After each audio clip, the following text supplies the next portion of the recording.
Hello everyone, welcome to Newcastle Fans TV. So you would have seen Kyle and you would have seen Owen from earlier on doing the player ratings and the match reaction. Now it's my turn to do the player review. We're going to be hearing from a couple of the backroom team. We'll talk a little bit about the game, a little bit about Joe Linton later on as well. But players missing. I've actually missed Florian Lejeune off this list as well, so apologies about that. So Florian Lejeune's missing, DeAndre Yedlin's missing, Miguel Almiron, Paul Dummett, Dwight Gale, Henri Saivet, Christian Atsu. We know that Lejeune's injured, Yedlin's injured, Almiron and Saivet and Atsu have all been given time off international duty. However, the club did take Paul Dummett and Dwight Gale over to China.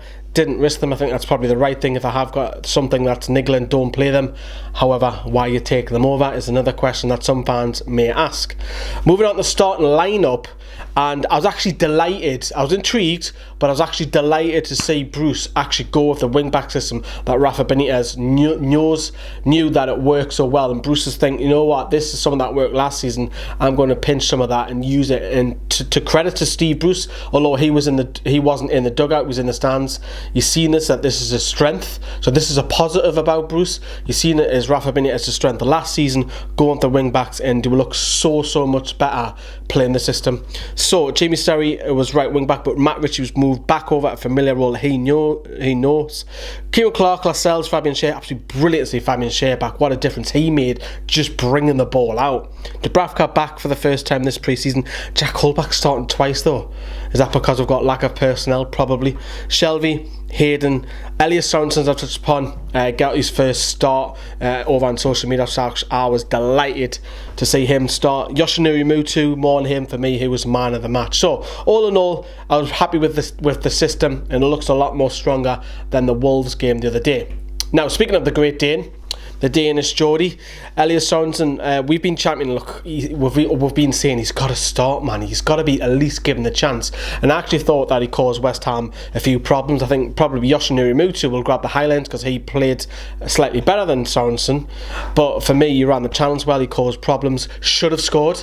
He had a chance really early on within that first 10 minutes when what a ball by Shelvey to the right hand side, and then it's whipped in low, and Sorensen's got an empty net and he's sliding. He puts it over. That's got to go in the back of the net. You'll be disappointed about that, but if he's going to miss those chances, at least do it in pre-season. But buzzing for him to start, and I think he needs more opportunities in the coming season. Don't really want to see him go out on loan. I would like to see him be third choice striker. I'd like another striker to come in, a second striker, and then him to be third personally. But going on to the game, this man is my man of the match by a clear distance. What a performance, man. And not just his goal. I know that players are out to impress Steve Bruce, we know that. But not just his goal, just his movement caused West Ham so many problems. His deft touches, his technique, he was running the channels, and I think he looked so much better. I mean, we've got to see it over the course of a few games, of course, don't get me wrong, but he looks so much better having another man up top, because the other night, when you're playing up top and when he was playing against Wolves, when you're a lone striker, you've got to hold the ball up. Mootoo can't do that. You can't do it. Having another body up top for him, he looks so much better, and the team looks so much better. And again, you've got to give credit to Steve Bruce for that.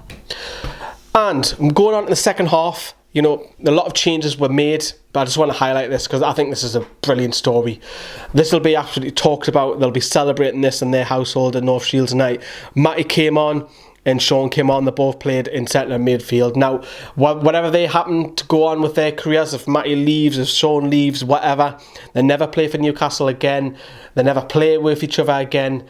This will be a moment that those two, the dad and the rest of the family, will cherish. That'll go on the mantelpiece at home for that. It was a really nice moment. I thought I wanted to bring that up because it's been very negative with Newcastle, and this was a fantastic little story. Both of them playing in the centre midfield, both North Shields lad as well. Delighted for that as well. It's a nice story. But back to the football. Second half, Newcastle weren't as strong. Let's face it, West Ham were coming back and trying to get a goal. We dipped a little bit. You probably say that fatigue is a massive factor in that as well. But Newcastle hung on, and it's nice to get a win. It really is nice to actually pick up a win and talk positively, in particular first half, about a good performance, because let's face it, it's been shit the last couple of months, hasn't it? I want to bring up this man, because we talked about the formation a little bit early on, but Jonjo Shelvey was playing in a 3 I think only for the second time in 18 months at Newcastle. He's always played in a 2 and 2 sitting. He had Jack Colback and Isaac Hayden around him, and Shelvey was speaking afterwards that, you know, he didn't get many chances under Rafa Benitez, and it's probably a blessing in disguise that Steve Bruce has come in, because everyone will be given a clean slate. And Shelvey was speaking to Sky about that. But what I wanted to pick up was that he was getting on the ball a lot more. He had a good first half, probably 7, pushing to an 8. He wanted the ball. He was being that guy that we all know that Shelvey, he was running the show, so to speak. I know Mootoo was causing the problems, but Mootoo was running off the fact that it was him that was passing the ball. So that is something that Steve Bruce may want to look at, that we'll keep with that 3 in midfield and we'll play with the 2 up top against Preston. Hopefully he plays that, and hopefully he sticks with that as well, because we need to see how that progresses. And it was very promising today, without a shadow of a doubt as well. The game ended with this, and this is what I want to highlight. Still played the wing-back system, as I've talked about the 2 Longstaff brothers. Key came on, Mankey was right wing-back.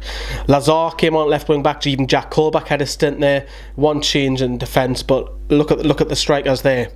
You've got Rolando Aarons and Jacob Murphy playing up top. He didn't play in number 10. He kept them up top with a 2.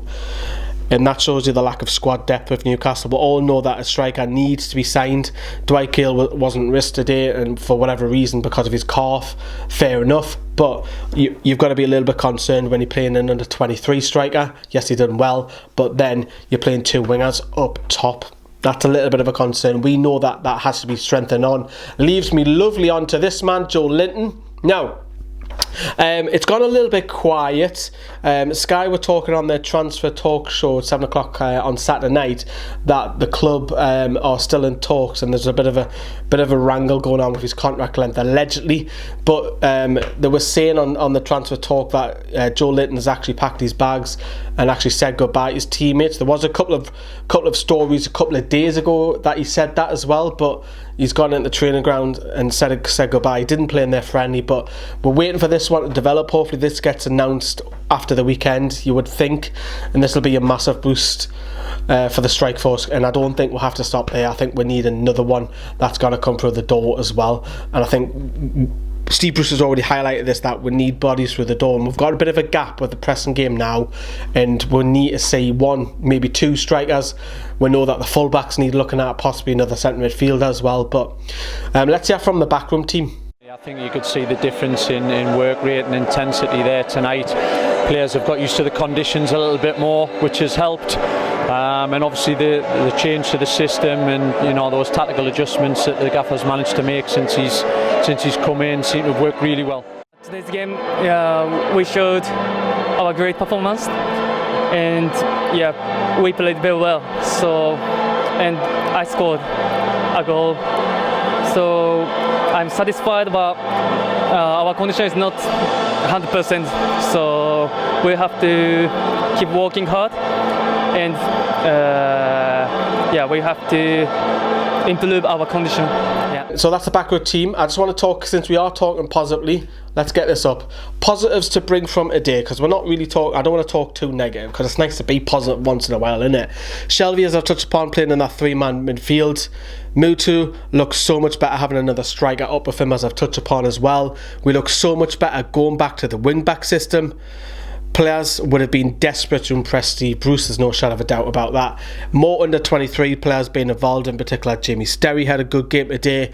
Elias Sorensen, Matty Longstaff as well came on, so fantastic. And possibly I should have put in no injuries picked up as well. That's probably another positive from that today as well. So all in all, it's been a good day for Newcastle, a good performance, and it's always nice to win.